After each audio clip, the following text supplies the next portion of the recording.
अस्सलाम वालेकुम, आप देख रहे हैं मेरा शो मेड इट हैपन और मैं हूं आपकी दोस्त, आपकी होस्ट आरजे समीहा। और मेड इट हैपन में हम आपको उन लोगों से मिलवाते हैं who made it happen. And let me tell you guys, it's not easy for girls here.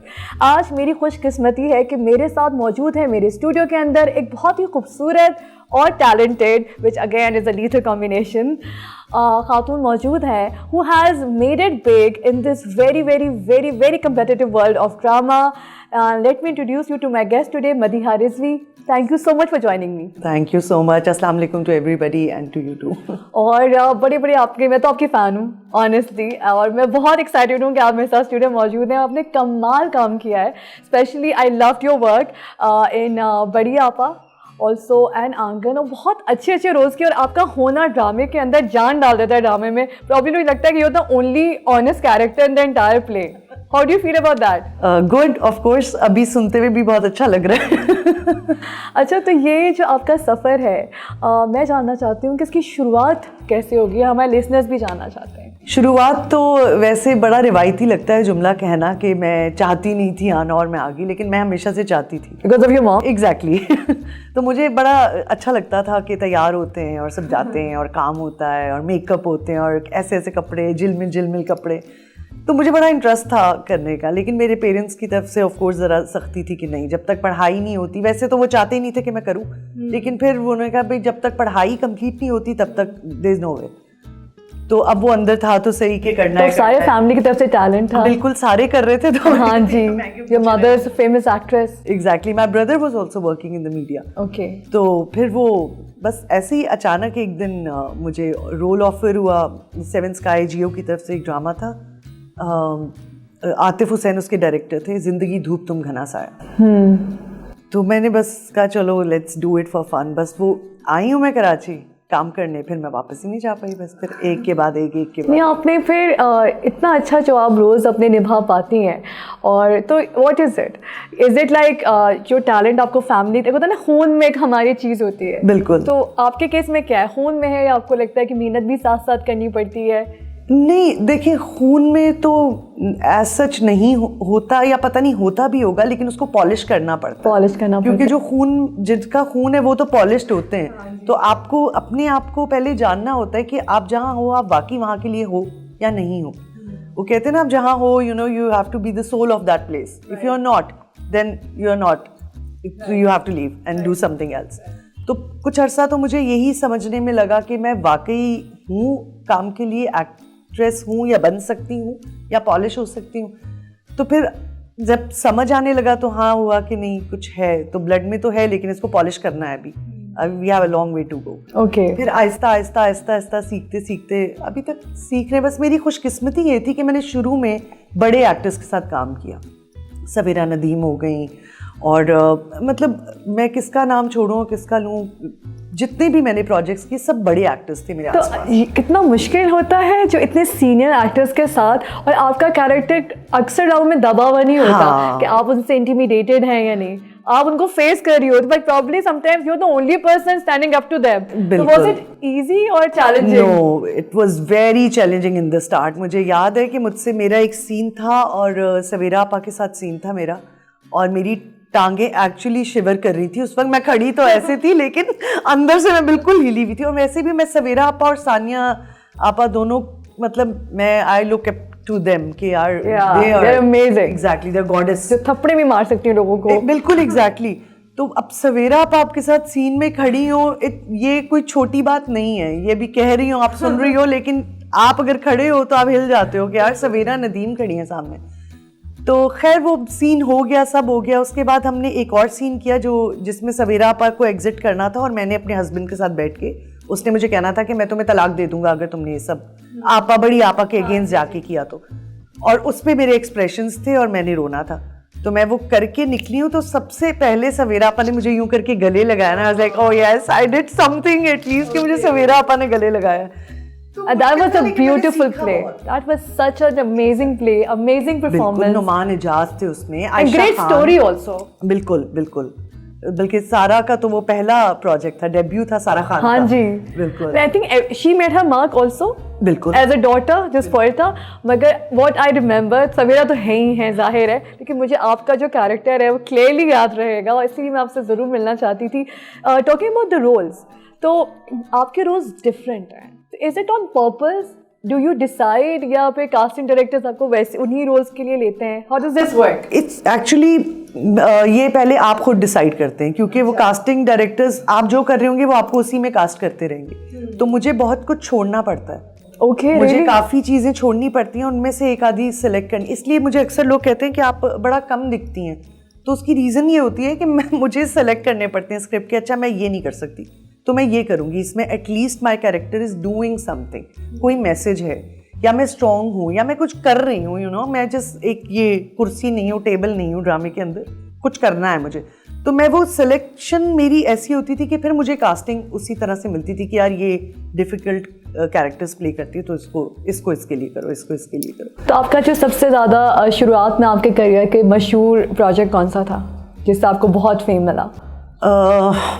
Actually मुझे जो लगता है मेरे करियर का जो टर्निंग पॉइंट था वो मेरे मेहरबान था। अच्छा, ओके। हमने जियो के लिए एक प्रोजेक्ट किया था जिसमें हम चारों ख़वातीन थी, नीलम थी, मैं थी, आयज़ा थी और एक और सारा, मैं नाम भूल गई हूँ क्योंकि उसने इंडस्ट्री भी छोड़ दी है लड़की ने, तो हम चारों थे उसके अंदर और वो विमेन बेस्ड स्टोरी थी और वो बहुत अच्छी लोगों को, क्योंकि वो याद होगा, जितने लोग सुन रहे होंगे डेफिनेटली सबने वो ड्रामा देखा हुआ है, तो मुझे लगता है मेरी करियर का जो टर्निंग पॉइंट था वो ड्रामा था। ओके, जब इनिशियली आपको सक्सेस मिलना शुरू हो गई तो आपकी फैमिली ने कैसे रिएक्ट किया? Were they proud of you? Must be. हाँ, ये एक्चुअली मैं जब अपने घर से निकली थी काम करने, तो मेरी इंडस्ट्री में मैंने इतने लोगों को बताया हुआ नहीं था कि मैं दीपा की बेटी हूँ, और मैं किसी को भी नहीं बताती थी, इंट्रोड्यूस ही नहीं कराती थी। लोगों को तो बहुत अरसे बाद पता चला कि ये तो दीपा जी की बेटी है। अब मुझे ये था कि मैंने अपना नाम बनाना है, इसमें ऐसी कोई बात नहीं थी कि मैं शर्मिंदा थी अपनी अम्मी के नाम से, लेकिन उनका इतना वो फिल्म करके गई हुई थी, तो मैंने कहा यार मुझे अपना नाम बनाना है। फिर एक वक्त ऐसा भी आया जब ये नई जनरेशन आई जिनको पुरानी जनरेशन का या एक्टर्स का नहीं पता था, तो वो फिर मेरे नाम से अम्मी को जानते थे कि अच्छा ये इनकी मदर है, अच्छा ये भी एक्ट्रेस दीपा जी या मदिया रिजवी की एग्जैक्टली। मदर तो हैं। वो ऑफ कोर्स वो एक मेरी माँ के लिए आई थिंक वो सबसे ज़्यादा अच्छा एक फील था, और फिर मेरे लिए भी था कि यार चलो मेरे नाम से भी कुछ हो रहा है कोई पहचान बन रही है। अच्छा, आपका एक ड्रामा था आंगन, जो इस वाज रिटन बाय खदीजा मस्तूर, बहुत बड़ी डायरेक्टर राइटर थी, अपनी किताब उनकी बहुत मशहूर थी, एंड आई थिंक जिस चैनल हम टीवी वालों के लिए भी it's was very ambitious project. You were so amazing in that play, how did that feel? मुझे लगा कि उसमें आपकी जो आपने उस कैरेक्टर के लिए जो मेहनत की थी दैट वाज एविडेंट, तो tell me about the whole process. अब मैं अगर होल प्रोसेस बताऊंगी तो शायद बड़ा अजीब सा हो जाएगा सारा कुछ। अच्छा, टू बी ऑनेस्ट मैं वो कैरेक्टर नहीं कर रही थी। क्यों? हाँ, वो कैरेक्टर पहले सानिया आपा कर रही थी। अच्छा। और उस ड्रामे की कास्टिंग भी सारी कुछ और थी। फिर वो आई डोंट नो कुछ प्रोडक्शन की एंड से चीज़ें हुई, क्या हुआ क्या नहीं हुआ, सानिया आपा लेफ्ट दैट कैरेक्टर, उनको कुछ और करना था क्योंकि डिले हो गया था ये प्रोजेक्ट। तो फिर मुझे कॉल आई, और जब मुझे कॉल आई तो मुझे कुछ नहीं पता था इस कैरेक्टर के बारे में। आई न्यू ज़ीरो अबाउट कि मैं क्या करने जा रही हूँ। मैं फ्लाइट में बैठी हुई थी और मुझे नहीं पता था कि मैं क्या करने जा रही हूँ। जब मैं वहाँ पहुँची, मुझे थोड़ी ब्रीफिंग मिली, चीज़ें पता चली, स्क्रिप्ट मैंने पढ़ा, देन आई रियलाइज कि I am playing the second biggest character, मतलब लेंथ वाइज मैं बात कर रही हूँ कि आलिया की माँ का कैरेक्टर है मेरा, यंग टू ओल्ड है, और ये तो आखिरी एपिसोड तक जाएगा। है मैं कैसे करूँगी, आई एम नॉट प्रिपेयर्ड। तो मुझे एहतशाम भाई जो डायरेक्टर थे उन्होंने कहा कोई मसला नहीं है, सब हो जाएगा, सब हो जाएगा, कोई टेंशन की बात नहीं, जाओ गेटअप करके आओ। अच्छा, मैं गेटअप करके आई तो And he was so elegant in that attire also. वो सारा Beautiful. क्रेडिट जाता है हम टीवी के जो शर्जील वहाँ पे होते हैं, जो सारा चेक देखते हैं कपड़ों, वार्डरोब और गेटअप्स को, और भाभी ने बहुत ज़्यादा खुद से, मुमना भाभी बहुत इन्वॉल्व थी, everybody was involve in that project. तो वो सारा ड्रेस, ये वो सब कुछ उनकी सिलेक्शन थी। हमें पता था हमने जाना है और ये पहनना है और हमने खड़े हो जाना है। हमें सिर्फ अपने काम पे ध्यान करना था, बाकी सारा हेडेक प्रोडक्शन और डायरेक्शन का था। तो बस वो होता चला गया, करते चले गए। फिर वो लिखा हुआ इतना खूबसूरत था और सारे एक्टर्स ने इतना अच्छा सारे परफॉर्म कर रहे थे, और मावरा के साथ मेरी उस वक्त बहुत ज़्यादा बॉन्डिंग भी हो गई, क्योंकि हमने माँ बेटी कैरेक्टर प्ले करना था, उससे पहले भी हमने क्योंकि सम्मी किया था एक साथ, तो हमारी बॉन्डिंग भी थी। तो वो इस वजह से उसकी बहुत अच्छा आउटपुट निकलता गया, हम करते चले गए। बहुत खूबसूरत था। Many congratulations to you for bringing that beauty and magic to the screens audience के लिए। हम इसी बात पे शुक्रगुजार होते हैं कि जब एक्टर्स मेहनत करते हैं और वो फील हो जाती है, जब वो नहीं भी करते तब भी फील हो जाती है। सो ऑन दैट नोट, आजकल के जो ड्रामे बन रहे हैं इसमें ख़वातीन को इतना दुखी दिखाया जाता है और इतने लगता है लंबे अरसे तक वो ड्रामे चल रहे हैं। बिल्कुल। Are you happy with that? Because I think there is a part of the society that is sick of watching crying women. अब मैं क्या बोलूं, कुछ कंट्रोवर्शियल ना हो जाए ये बात, मुझे जरा जो आपके दिल के करीब है वो बोले। देखिए, हमारे चैनल्स ही कहते हैं कि जो आवाम देखती है हम वही दिखा रहे हैं। अब वो आवाम पे डालते हैं, आवाम हम पे डालते हैं। नहीं, हम आप पे, हम लोग तो जो, अगर मैं आवाम को रिप्रेजेंट कर रही हूँ यहाँ पे, तो मैं आपसे ये कहना चाहूँगी, we want to see empowered women. भाई, मैं as an actor I want to see empowered women. तो मैं खुद अभी काफ़ी स्क्रिप्ट्स मैंने छोड़े हैं। एक उसकी 2 रीजंस थी। एक तो ये कि वो घिसी पिट्टी वही एक स्टोरी थी, और दूसरा ये था कि अब जो मुझे कैरेक्टर्स ऑफर होना शुरू हैं, टू बी ऑनेस्टली, मुझे वो हीरोइंस अभी क्योंकि जितनी नई लौट है, दे आर वेरी यंग, तो उन्होंने कहा माँ का कैरेक्टर है तो ये कर लें। तो मुझे माँ के कैरेक्टर करने में मसला नहीं है, लेकिन वो माँ क्या कर रही है वो that is important for me. अब लड़की भाग रही है घर से, माँ रो रही है, लड़की भाग के वापस आ गई, माँ ने कहा आ जाओ, लड़की की दूसरी शादी होगी, माँ ने कहा हाँ, तलाक होगी, हाँ। तो मतलब ये मुझे नहीं करना, ये एक्चुअली मुझे नहीं करना। तो इससे बेहतर है कि मैं साइड पे होके बैठ जाऊं। नहीं, आप पे इतना चलेगा, बिकॉज आई थिंक कभी कभी ड्रामा में the only person standing up to that person, you know, to जालिम सास, बिल्कुल, बड़ी आपा। बिल्कुल। तो मुझे जब ये लोग बोलते हैं ना कि अच्छा माँ के कैरेक्टर आप इतना अच्छा है, वो बिल्कुल यंग है लड़की, मैं कहती हूँ मुझे माँ बनने का मसला नहीं है भाई। मुझे आप 10 दफ़ा, मैं तो खुद, मेरी 2 बेटियां हैं, मैं माँ बन जाऊंगी, लेकिन आप मुझसे क्या करवा रहे हो, दैट इज़ इम्पॉर्टेंट। मुझे नहीं रोना हीरोइन भाग गई है या नहीं भागी है, उसकी शादी हुई है, तलाक होगी, मुझे नहीं रोना इन चीज़ों के ऊपर। हाँ, मैं उसको मार के घर में बिठा रही हूँ या कुछ करवा रही हूँ, तो मुझसे कुछ करवाओ तो सही ना, कि मैं कुछ यू नो सोसाइटी में कुछ सुधराव ला रही है वो माँ। हाँ, देखिए media plays a very important role. Exactly. और तो कहीं से उम्मीद नहीं, हमें यही उम्मीद है कि शायद मीडिया लोगों का माइंडसेट चेंज कर दे। करना चाहिए। देखिए, हम तो कह के लेकिन अगर 50-60 किस्तों तक वो यही देखते रहेंगे कि एक कौन कितना चालाक है, हाँ, कौन कितना बेचारा है, तो वो there is nothing to learn. Interviews में हम ये बातें करते रहते हैं, अभी भी कर लेंगे। मैं तो अभी भी कह दूंगी कि प्लीज कहानियां बदल दें। अगर कोई सुन रहा है, प्लीज कहानियां बदलें। और औरतें बहुत काम भी करनी है, they're lawyers, they're running their own business, पढ़ाई करने बाहर जा रही हैं। ऐसी खवातीन क्यों नहीं नजर आती? हाँ। और असली लाइफ में कोई इतनी दुखी बहू होती नहीं। नहीं, देखी है अभी कुछ दिनों पहले की बात है, हमारे हमसाए मुल्क की एक फिल्म बन रही है, आई थिंक OTT प्लेटफॉर्म के लिए या किसके लिए, आई डोंट नो, जिसमें रानी मुखर्जी ने कैरेक्टर प्ले किया है। अब वो इतना ज़बरदस्त कहानी है कि मैं सर पकड़ के बैठ गई थी। मैंने कहा यार, हमारे यहाँ तो कोई सोचेगा भी नहीं एक तो इस पे काम करने के ऊपर, और वो क्यों ऐसी कहानी, custody of the children. Exactly, क्या खूबसूरत कहानी है वो, तो क्यों हमारे यहाँ ऐसी क्यों नहीं स्टोरीज को देखा और रियल स्टोरीज पे बनाते हैं वो लोग। हमारे पास इतनी सारी रियल स्टोरीज मौजूद हैं, अगर आप सिर्फ अखबार ही पढ़ लें कि women have overcome acid attacks या forced marriages and we have to tell them story of success, story of survival। बिल्कुल। कभी कभी जब ऐसे ड्रामे बनते भी हैं और वो they are popular, मुझे लगता है कि प्रोडक्शन हाउसेस या चैनल्स को वो करते हैं ना, फोकस एक वो करते हैं औरतों को बिठा के, और पूरी एक वो मीटिंग होती है, उसमें डिफरेंट औरतों को बुलाएं, उनकी कहानियाँ सुनें और देखें कि सोसाइटी में कितनी कहानियाँ, कैसी किस किस की कहानी है जो लोगों की ज़बानों के ऊपर है, उसको क्यों नहीं बनाते? बनाई जा सकती हैं। और जब भी बनाएंगे इंशाल्लाह उसी से बेहतरी आएगी। अब वो ये है कि लोगों को पैसे कमाने कमर्शियली या फिर it's all about money and day. आप now we coming towards your favourites, तो मैं आपसे जल्दी ही सवाल पूछूंगी और आपने मुझे बताना है कि आपकी फेवरेट चीज़ें कौन सी हैं, थोड़ा तेज़ी से। Okay, so your favourite project so far? Mere Meherbaan, आंगन, सम्मी, और भी काफ़ी हैं, लेकिन इस वक्त जो मुझे याद आ रहे हैं वो बड़ी आपा। हाँ, बड़ी आपा या फेवरेट बड़ी आपा। बड़ी आपा, और काफ़ी हैं लेकिन अभी जो दिमाग में आ रहे हैं। आपका अपना फेवरेट एक्टर? सानिया आपा एंड सबीरा आपा। मेल में नहीं कोई पसंद है आपको? बहुत सारे लोग हैं, वही बात है ना, मैं फीमेल हूँ तो ऑफ कोर्स मैं ज़रा और किसी और इससे देखती हूँ। हाँ। और आपका फेवरेट कोवर्कर के साथ आपको काम करने में बहुत मज़ा आया? मुझे सबके साथ काम करने में मज़ा आता है क्योंकि मैं खुद बहुत ज़रा जॉली हूँ सेट के ऊपर, तो सबको मेरे साथ आता है और मुझे सबके साथ काम करने का मज़ा आता है। अच्छा, और आपका फेवरेट डायरेक्टर? जो लोग अच्छा काम कर रहे हैं वो सब लोग, मतलब मैं किसी एक का नाम नहीं ले सकती।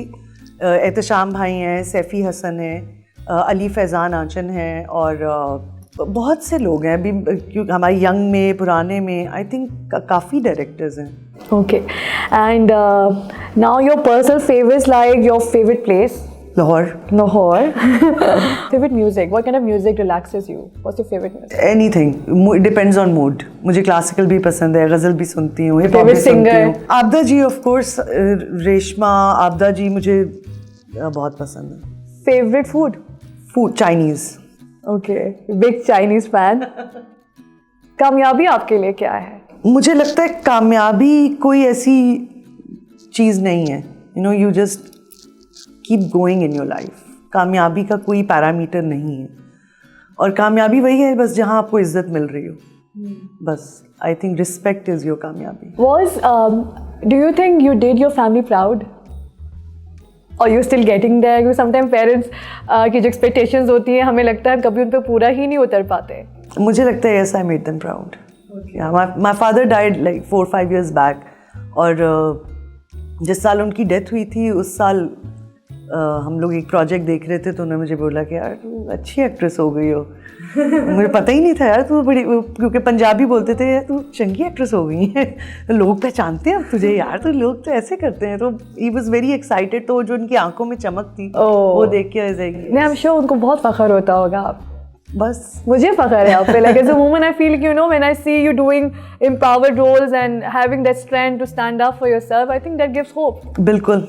आपके ख्याल में अभी एक्ट्रेसेस को स्पेशली सबसे बड़ा चैलेंज क्या है? अभी एक्ट्रेसेस को सबसे बड़ा चैलेंज ऑफ कोर्स उनको जब हम कर रहे थे काम आज से कोई 5-6 साल पहले, तब ये सोशल मीडिया इतना ज़्यादा वो नहीं था, यू नो। अब उनको सोशल मीडिया के साथ भी उतना ही कनेक्ट रखना पड़ता है। अब मुझे अगर एक सर्टेन लेवल पे रखना पड़ता है, तो अभी जो हमारी यंग लॉट है उनको कितना रखना पड़ता होगा अपने आप को कनेक्ट। तो मुझे लगता है उनके लिए ज़्यादा चैलेंज है, क्योंकि डेफिनेटली वो they are earning from social media also. वो ड्रामाज में भी काम कर रही हैं, उनको डिफरेंट अपीयरेंसेस भी देने। आई थिंक उनके लिए बहुत टफ हो गया, अब दौर ज़्यादा टफ हो गया है। आपको लगता है कि जो सीरियस एक्टर्स हैं they are facing challenges from the people who you know, जैसे यूट्यूबर्स हैं, इन्फ्लुएंसर्स हैं, और वो ज़्यादा पॉपुलर हो रहे हैं, उनके आजकल देखा जाता है कि व्यूज़ हैं जिनके ज़्यादा लाइक्स हैं, हालांकि उनका कंटेंट इतना इम्प्रेसिव नहीं है। How do you feel about that? Nothing, ये एक दौर होता है, आता है और गुजर जाता है, तो I don't feel anything about it. वो उनका टाइम है, जब तक है उनका टाइम है। लेकिन लोग अब बहुत अवेयर है, उनको पता है कि एक्चुअल क्या चीज़ है, you know what real is. तो मुझे अभी जितने भी ज़्यादातर लोग मिलते हैं, जिस तरह आप बोलती हैं, जिस तरह बाकी लोग मुझे यही बोलते हैं कि आप बहुत real, you know, your work is so real. तो आई थिंक ये ज़्यादा इम्पॉर्टेंट है कि लोगों को पता है, तो इसलिए ये एक दौर है, ये भी गुजर जाएगा। सोशल मीडिया से इन्वेजन ऑफ प्राइवेसी भी होती है। लाइक पहले आप अपनी मर्ज़ी से कहीं जा सकते हैं, घूम सकते हैं, शॉपिंग कर सकते हैं। आपको क्या लगता है अब प्राइवेसी कम हो गई है? एनीबडी कैन अप्रोच यू, या आपकी कोई पिक्चर या लोग इस तरह से काफ़ी सफ़र भी कर रहे हैं? हाँ बिल्कुल, बहुत ज़्यादा है ये कि आपको ट्रोलिंग हो जाती है छोटी छोटी चीज़ों के ऊपर।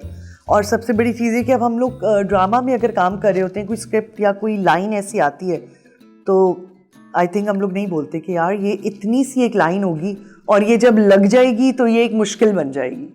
तो मुझे याद है हम एक ड्रामा कर रहे थे जिसमें एक लाइन थी कि तलाक का धब्बा लग जाता है औरत के ऊपर। ये मैं नहीं बोल रही, क्योंकि अब तो लोग क्या क्या बोल रहे हैं। एग्जैक्टली, हाँ, अब तो बोल रहे हैं, लेकिन as an actor, as a person, आपकी भी तो कोई रिस्पॉन्सिबिलिटी है टुवर्ड्स सोसाइटी। लोगों को तो मसला नहीं है, कोई भी बोल भी देता वो जुमला, लेकिन मैं या मुझे से और भी कई अदाकार हैं जो कह देते नहीं, हम ये नहीं बोलेंगे, तलाक का कोई धब्बा नहीं होता। एक्सक्यूज मी, मतलब क्या मतलब है? अगर किसी ने डिवोर्स लिया, उसके अपने रीजंस हैं, उसने लिए। धब्बा इज़ अ बैड वर्ड, मैं नहीं बोलूँगी ये, क्योंकि इसके क्लिप्स बनेंगे और ये पूरे सोशल मीडिया पे चले। बहुत सारे लोग जो आपके फैंस हैं, आपको देख रही होंगी, लड़कियाँ, और जो इस फील्ड में आना चाहती हैं, आप उनको क्या कहेंगी? देखिए, मैं तो एक ही बात कहती हूँ कि इस फील्ड में बहुत मेहनत है, ये काम इतना आसान नहीं है। जब आप 10 to 10 अपना दे रहे होते हैं एक काम को, तो एक 10 to 10 एक बहुत बड़ा टाइम है। आप अपने घर से बाहर हैं, तो आप शोबिज में हैं, आप सेट के ऊपर हैं, वही आपकी फैमिली है। उसमें आप रो रहे हैं, हंस रहे हैं, आप बार बार कपड़े बदल रहे हैं, आपका मेकअप ठीक हो रहा है, आपके बाल ठीक हो रहे हैं। It's not an easy job. और फिर इमोशंस, अगर आप कोई रोने वाला सीन करें तो आप you are there, then you have to get back और अगला सीन आपको हंसने वाला करना है। तो ये एक रोलर कोस्टर राइड है। It's not an easy job. तो जिसको करना है वो ये सोच के करे कि आपकी फैमिली से आपका ताल्लुक खत्म है, आप किसी शादी में नहीं जा सकते, आप कहीं नहीं जा सकते, because you are committed to your work, आप यू आर फारिग, राइट। तो मेहनत करनी पड़ती है, और जो मेहनत करने के लिए तैयार है वो आए, और जो हैं वो प्लीज़ मेहनत करें। और बताइए आपकी जो ये जर्नी थी स्टार्टिंग से और अब तक, और आपको पता है कि प्रॉपर ट्रेनिंग नहीं मिलती, तो you have learn, you think आपकी स्किल पॉलिश हुई है ओवर दीज इयर्स? बिल्कुल, ऑफ कोर्स। ये तो you were already so good in your earlier projects also. नहीं, I was very bad. मैं नहीं देखती वो वाले जो शुरू वाले। You're saying बड़ी आपा, और मुझे लगता है कि मैं नहीं देख सकती, मुझे लगता है बहुत कच्चा काम है उसमें मेरा, तो अब मैं अजीब सा लगता है। ऑफ कोर्स आप पॉलिश होते हैं, और आपको होना भी चाहिए, ये तो क्राफ्ट है, इसको आप जितना सीखेंगे उतना कम है ये, क्योंकि अब नए दौर के हिसाब से, जैसे फॉर एग्जांपल आप मेकअप का डिपार्टमेंट ले लें, अभी आप यूट्यूब पे या कहीं पे भी आप देखते हैं कितना कुछ चेंज हो गया, कितनी नई टेक्निक्स आ गई हैं। तो इसी तरह एक्टिंग है, पहले एक्टिंग होती थी, अब नेचुरल हो गया। अब जैसे हम बात कर रहे हैं, हमें सीन भी ऐसे ही करना है। अगर ज़रा हमने बनावट कर दी, डायरेक्टर कहेगा नहीं नेचुरल करते हैं, नेचुरल। तो ये वाली टेक्निक अब डिफरेंट हो गई है, पहले हम एक्टिंग कर रहे होते थे। अच्छा, ओके। तो अब ये है कि आपके साथ और भी लोग एक्ट्रेसेस थे जिन्होंने कुछ करियर शुरू किया आपके साथ काम करके, बिल्कुल, और वो अब काफ़ी बड़ी एक्ट्रेसेस भी बन गई हो। आपको क्या लगता है मैं साहब कौन पसंद है कि उनका काम बहुत बेहतर हुआ है, बहुत सीखा है उन्होंने over the years? I think Sajal is one of the great example कि सज्जल और हम लोग आगे पीछे काम करके आगे आए हैं, और सज्जल अब माशाल्लाह जहाँ पहुँच गई है, वो हमें इंटरनेशनल प्लेटफॉर्म पे रिप्रेजेंट कर रही है। She is making us proud everywhere. और माहिरा, खैर माहिरा तो हमारे बाद आई हैं काफ़ी, लेकिन ये कि there are lot of girls doing a lot of work, और they are making us proud in every platform they are going. We are also very proud of you. Thank you. We are coming towards the end of a show. आपकी life का, और मैं चाहती हूँ इस बारे में आप थोड़ा सोच के बताएं, आपकी लाइफ का सबसे ज़्यादा खूबसूरत मोमेंट कौन सा था? जब मैंने अपनी बेटी को पहली दफ़ा हाथ में लिया था, When you became a mother. Yes, Inaya, तो जब मैंने उसको पहली दफ़ा देखा था तो That's so sweet. वो तो लाइफ चेंजिंग एक्सपीरियंस था। बस वही बेस्ट मोमेंट था आज तक टिल डेट। चलिए, thank you so much for coming. Any last word would you like to, क्योंकि माइक आपके पास है, दुनिया आपको देख रही है, कुछ कहना चाहेंगे आप आवाम से? मैं आवाम से बस यही कहना चाहूँगी कि प्लीज़ एजुकेट करें अपने आप को। मैं पहले हमेशा एक ही मैसेज देती थी कि अपने माँ बाप की बहुत रिस्पेक्ट करें, और उन्होंने बड़ी मुश्किल से आपको यहाँ तक पहुँचाया है, तो डोंट फॉरगेट देम जब वो बूढ़े हो गए या हो रहे हैं। और दूसरी चीज़ ये कि प्लीज़ एजुकेट करें अपने आप को थ्रू बुक्स, थ्रू रीडिंग। अगर आप नहीं पढ़ाई अफोर्ड कर सकते, आप बुक कुछ भी करें, आपके हाथ में फ़ोन है, इंटरनेट है, यू कैन एजुकेट योरसेल्फ। तो प्लीज़ इंटरनेट का इस्तेमाल अच्छे तरीके से करें। That's it. That was a great message. Thank you so much, Madiha. It was an honor to have you on my show. Thank you for calling me here. Thank you.